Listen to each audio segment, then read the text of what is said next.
Welcome to the Heart of the Home. I'm Chef John Maxwell, and we're here at Meadow Hall and Meadow Event Park in Doswell, Virginia, where we get to play every week with some great Virginia food.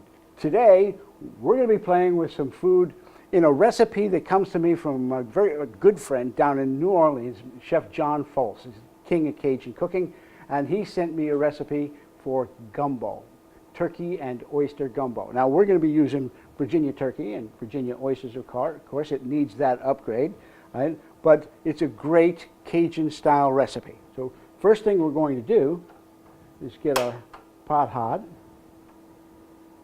right, and add the oil.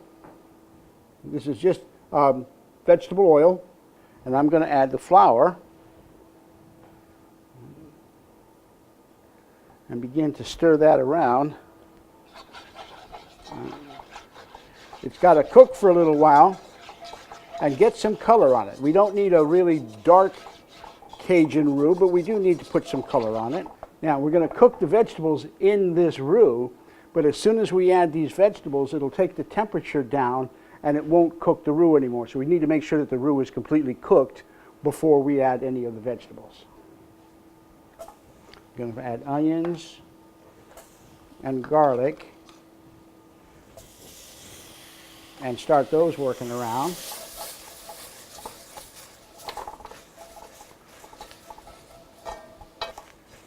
Now I'm going to add the rest of the vegetables. I'm going to add some red pepper, some green onions, and some celery.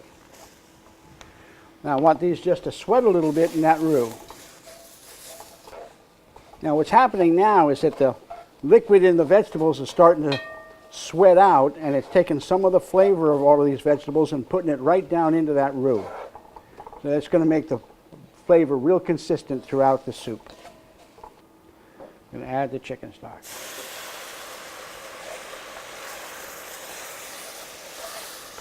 Now that roux will thicken this chicken stock to make our gumbo. I'm going to add some more stock to it in a minute. But meanwhile, I'm going to talk to you about the sausage. There's a couple of different kinds of andouille sausage. One is a crumbly kind of sausage that's not smoked. And if I want the bits and pieces of the sausage to go all through the soup, I'll use that kind of andouille sausage. But this is a smoked andouille sausage, so when I put it in, it's going to remain intact, so you get nice chunks of the sausage to chew on, and it doesn't necessarily change the whole flavor of the soup. So whichever one you want to use, go ahead and use. But if you're going to use the crumbly andouille, you need to go in early because that's usually a raw sausage, and this is fully cooked. I'm going to add the rest of my stock to it. Now I'm going to save some out for the end of the process in case I need to thin it down a little bit more. I've got sausage going to go in there. I want that in early enough so that it gives its flavor all the way through.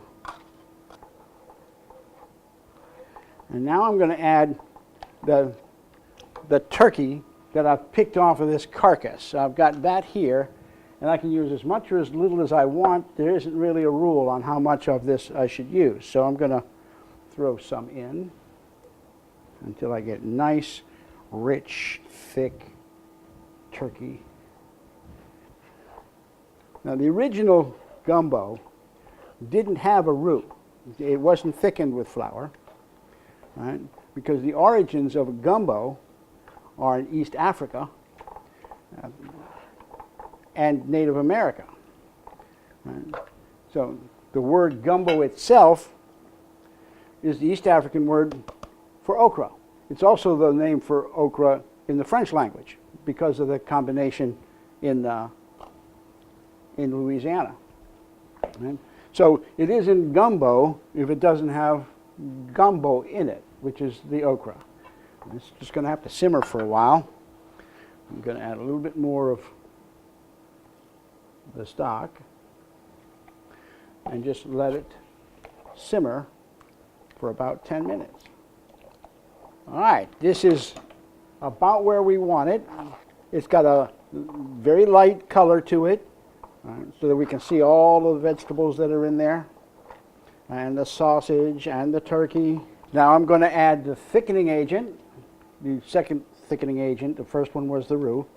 And now I'm going to add the gumbo, the okra. Stir that around. Now you can let that wait for 30 seconds or so. Parsley. Stir that around.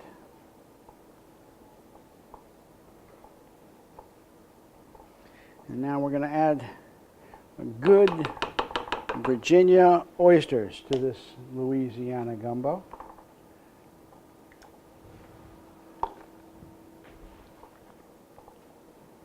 There we go. Now this just needs to get hot all the way through so that the oysters begin to curl around the edges, and that should take 5 minutes at the most. Making sure I get some oysters, some turkey, and some of these great vegetables. Now gumbo can be hot in terms of heat, food heat, but it doesn't have to be. So if you like your food spicy, you can add some peppers, hot peppers to this. All right?